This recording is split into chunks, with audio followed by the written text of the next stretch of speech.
I'm now in Canva and I will create a cover page. Let's choose this design. Let's customize this design. I don't like this color, so I want to change it. But instead of doing it manually, Canva can make it automatic. Here's how to do it. First, go to Google, search for a color palette and save it to the desktop.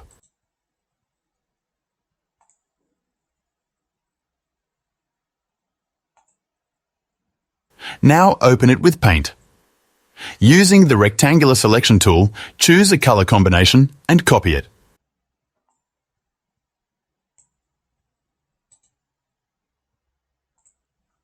Now go back to Canva. Click Ctrl+V to paste the color.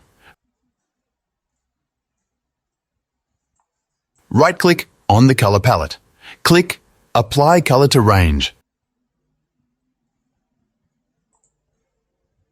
And the color design changes automatically. Let's try another color.